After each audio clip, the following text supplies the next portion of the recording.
I decided to join a project because I always suffered of pain, especially pain in my back, and I thought that this should be something to cure all this discomfort and all this suffering that I got. Was absolutely from playing viola or also from violin. I used to play violin before, and it was also from that. Actually, I had this pain for all my life, for all my life of playing an instrument. I thought it was, yeah, I thought it's part of the game. I've had some problems all my life when I was playing that. I had a tennis elbow once, just because I was playing the violin, I think in the wrong way, and using too much muscle power and too much strength, and just not playing relaxed. Actually, my teacher told me to go into the research because she thought it was a good idea, and also because I had some posture problems with my neck and problems with my arms when I was playing the violin. I was also injuring once. Injuring once. Yeah, it was incredibly bad. I was 3 months every time with a cure to cure my problem.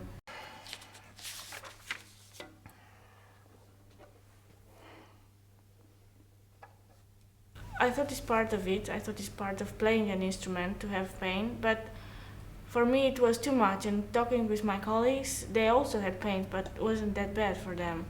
And I thought that, okay, it might be something special with me. The idea that everybody is different and for each one has to be a unique solution sounds very good for me. I mean, it was exactly what I was looking for, that okay, I'm special, so I have different pains than others, so that must be something for me also.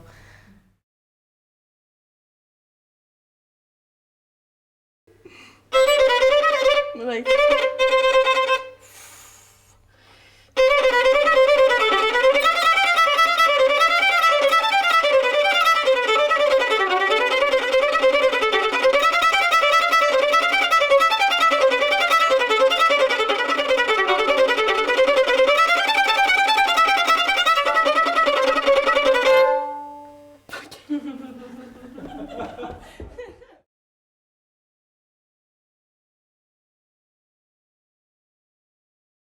One of the problems was that I couldn't reach the tip of the bow, so it was a technical problem of my chin rest, and my violin was very far away from me, and I'm very small, and I couldn't reach the tip of the bow, so it caused me a lot of technical problems and sound, and my shoulder, both shoulders actually, was in tension.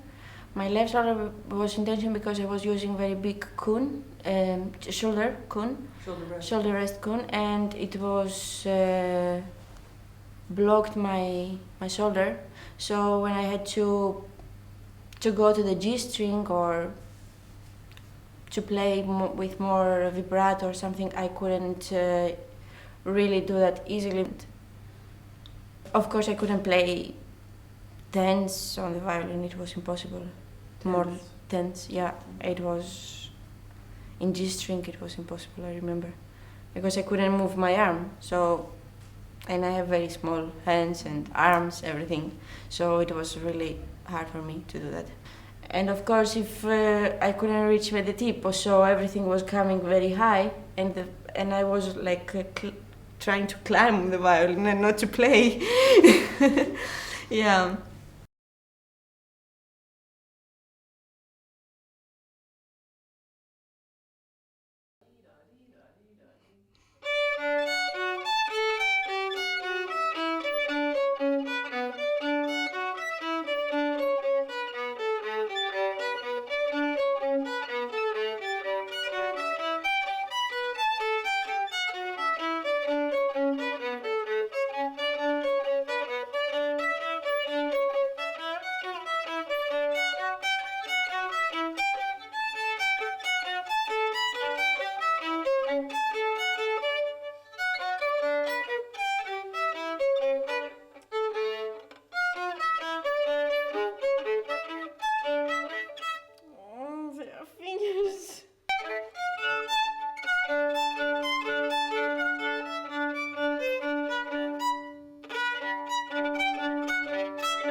going to have a muscular object.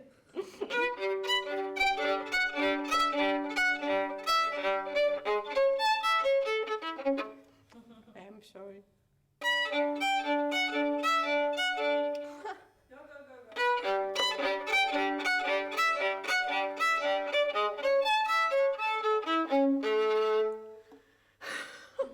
Who is the writer of this one?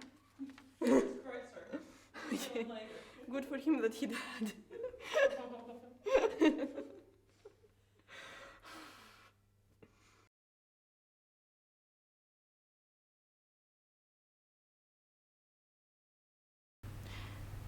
Before the changes in my equipment, I used to send my head forward, kind of grab my instrument, and this was always a movement I was doing and keeping my head in this position.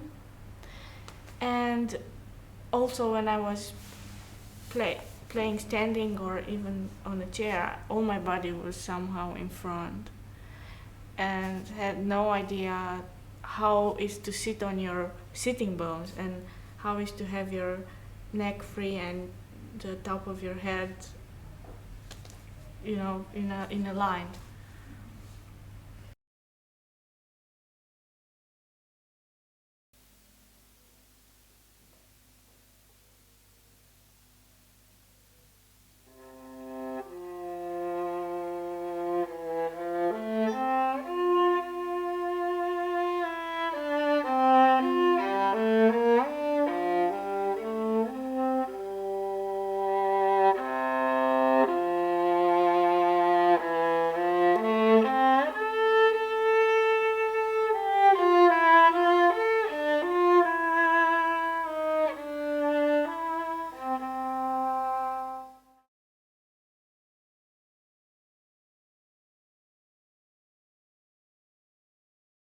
Well, I had to hold my violin. I had to raise my shoulder quite a bit and put my head down and shorten my neck.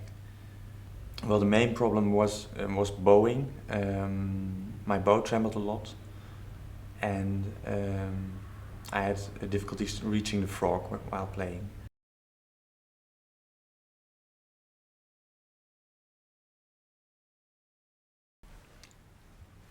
Kan ik eventjes tussendoor? De toonladder. Niemand snapte wat de bedoeling was daarvan. Okay, you play The C major? 1, 2, 3, 4 per note, or just one very, very long note? Very, very Oh God, okay. So let me just give you that. Yeah.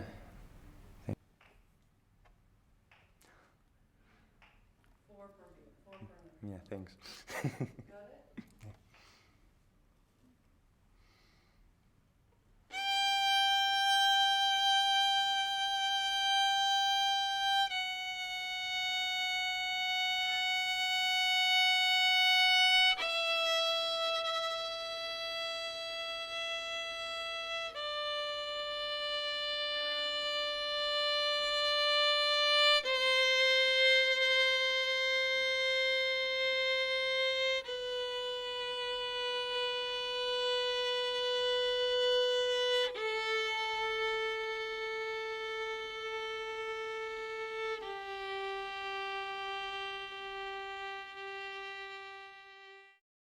Well, I have a different chin rest. It's a lot higher, and it fits my my chin and everything a lot more.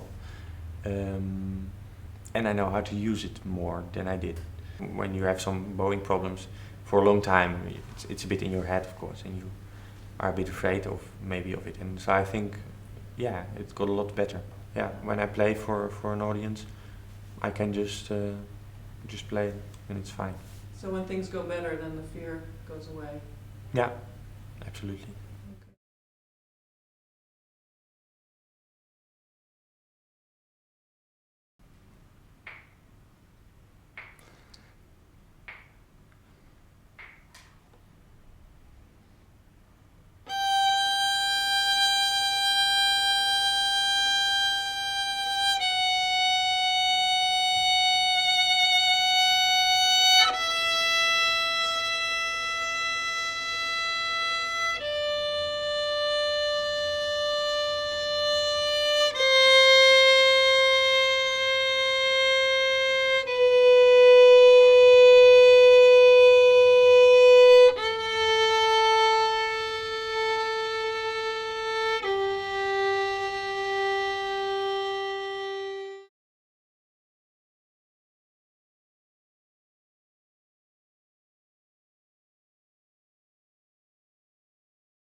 the pain and discomfort after I changed all the equipment went away immediately.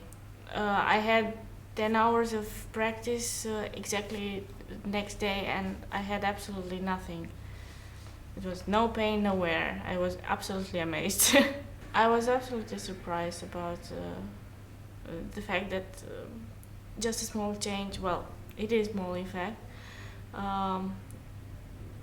put away everything, all the discomfort that I had all these years. I changed my chin rest first time,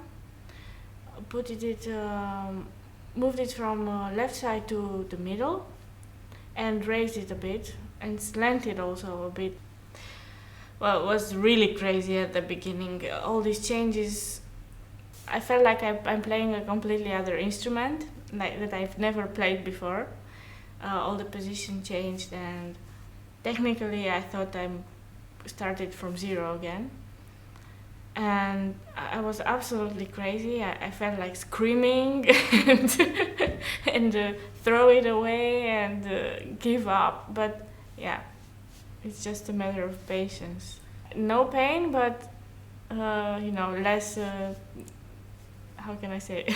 Less comfort in technique. What made me feel crazy? The fact that the position of my instrument changed, and I had my instrument in the same position for 6 years, which was creating how can I say, habit of playing in the same way all the time, and suddenly in 1 second, in 1 minute, your instrument is changing. So it's like you're eating. You're eating all your life with your right hand, and someone is putting you to eat with your left hand, and you don't find your mouth. So that's strange. And how long did this last, this confusion? Well, I'm still confused, I have to admit sometimes. But in 1 week, I think I already did a lot. After all the changes, it took me like 1 week to come back somehow.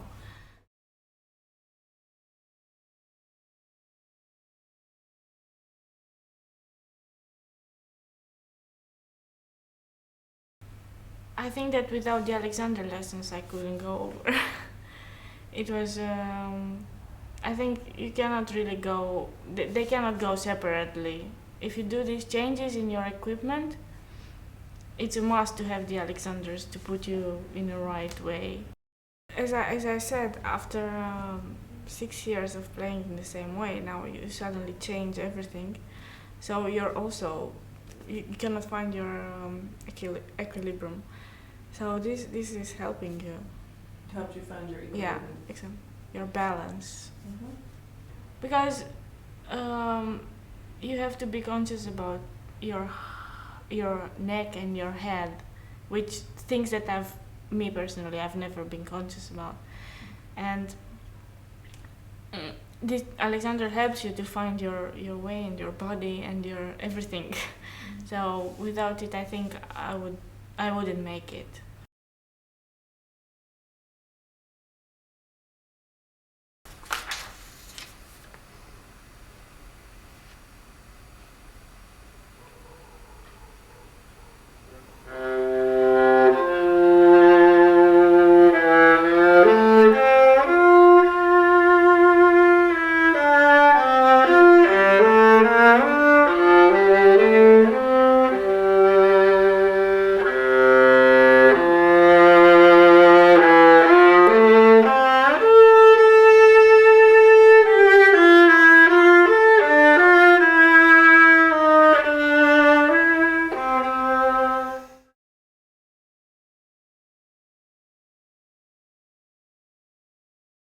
Everything was in a completely different place, completely.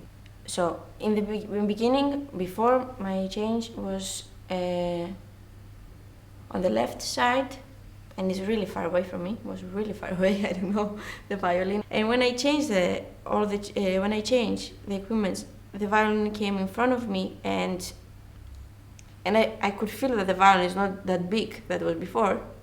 It was really obvious that. But your violin wasn't smaller, it was the same violin. It was the same violin, yeah, but I was feeling the violin really big all my years that I was playing. Until now. Until now, yeah. And the sound was coming exactly in front of in my face. It was something. It was going to both ears, not only in one from here. And this one was, it's like you don't know from where it's coming, and you have all the sound in front of you, and it's like, oh my god, what's going on here? You turned off the lights. Turned off the lights of the room that I was practicing. It was completely dark, in order not to see and not to have the view, just to listen. And it helps a lot because you start not to look on the violin, just feeling you just feel the violin, how it's from where is coming the sound. Everything is working with the feelings and not with the view, and not with even with the mind so much. It's just with the feeling and the ears, and it helps me a lot not to see the violin, just to listen to the violin from where it's coming.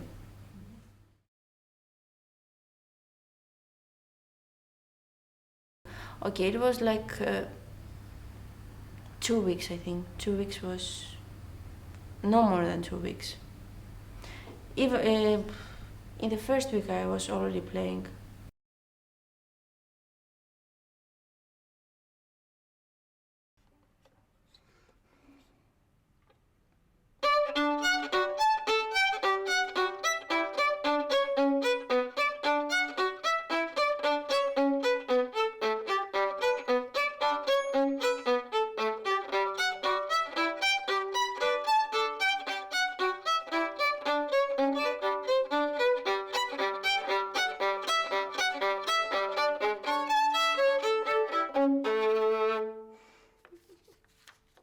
Yeah, the Alexander technique lesson was really, really helpful. After the Alexander technique, that it's teaching you how to stand, how to relax your shoulder, and actually to be comfortable with your instrument.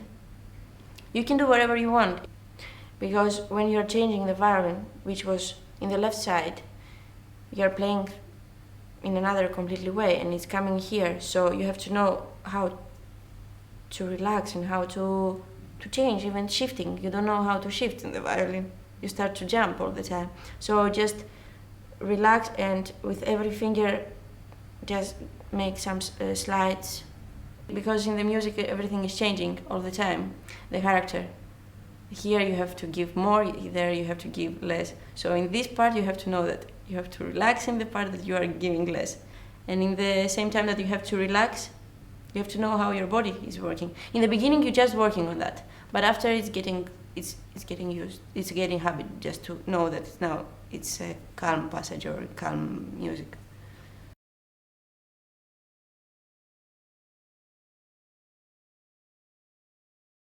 How did these changes make you feel at the beginning when we first were doing them? Well, quite okay. I didn't really freak out or anything. It was fine for me. The neck problems are a lot better because I have a higher chin rest and a different shoulder rest. And yeah, that's why I don't have to hold my head like this, put my shoulder up, and so that changed a lot. And my bowing is also a lot freer actually than it was before, I think. And it's also because my body was, of course, used to playing in a certain position and to play like this. And well, now that's not really the case anymore.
Well, you get a bit taller when you have an Alexander lesson, of course, and you don't contract so much after an Alexander lesson, and so then you can use a longer or a higher chin rest. And when you're still very contracted, then it's almost impossible to use it, I think, because your body is just not used to it. Well, I think one should really take their time to get used to everything, because when you play for the first time with, for instance, a higher chin rest, you're like, no, this is not possible, and my neck can't do this, and the violin is in a different position than you're used to, and it just feels like you're stretched out, and so you need to have some time and just take it easy and not think you can just start playing all your pieces and just, oh, it's fine, but well, start with technique and just steady and yeah, take your time. I think that's the most important. Then don't freak out after 1 week and say, oh no, I can't do this, and stop with it. But just it will cost some time. We did, well, almost a year at school, so.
Only that, well, I tried this once before, I think 2 years ago, and well, then it didn't work out so well because well, the climate was not really right in school, because it cost a lot of time, and that was not really given to me, and also that, well, we worked in a group now, and the last time it was really one-on-one, and so there was no feedback from other students and other people who had the same things and problems. So that time it didn't really work out, but now it did, actually. Well, when there's a whole group who's doing this, I think for school it's also easier when there are certain problems and certain things that go slower. They say, okay, but there's a whole group of students who is doing this, and then they can see that it's normal. And also that you get a lot of feedback from your fellow students who say, oh yeah, I had this last week, or I had these problems as well, and don't worry, it will be better. And for the first time I felt a bit like swimming in the deep, but really can't swim. And well, this time it was fine. I had a feeling that there was really, there was so much equipment and so much support, and so yeah, I think there was a huge difference then with the last time, that it was a bit more, how you say, well, professional in a way. It grew, of course. You had time to, there was time to get all this equipment and think about a lot of things, and so it was a huge change, I think. Yeah. No, I don't think there's one perfect equipment for everyone, because, well, people can be, well, I'm 185 and some other people will be 160 long, and, well, of course, then you can't use the same equipment. It doesn't make any sense. My equipment is comfortable now. I don't know if it's the last one I will have. Maybe I will change it. I cannot say for sure if it's the perfect one. looking forward for new solutions. But I know what I want, and this is the most important thing. Actually, the people, they don't know about these kind of things, and it's a pity because there are a lot of talented children, students, that they have some unique problems on their neck. Maybe it's very big or it's very small, and the teacher are used to just say, okay, go there and just buy this cone and this chin rest because it's the best. There is not the best. Everyone is unique. You cannot put the same chin on the same shoulder to everyone. Shoulder rest. So what do you think happens to a talented child when Sometimes they're destroying because a lot of children, a lot of students, they have they're hurting, injuring themselves. I think sometimes they're just giving up. They don't want to play anymore because they found that it's very hard to play in this instrument. But it's not. It's not. If you have good ears, I think you can play. Everyone can play. Maybe better or worse. Yeah, okay. But I think that it helps a lot if you feel comfortable with the violin.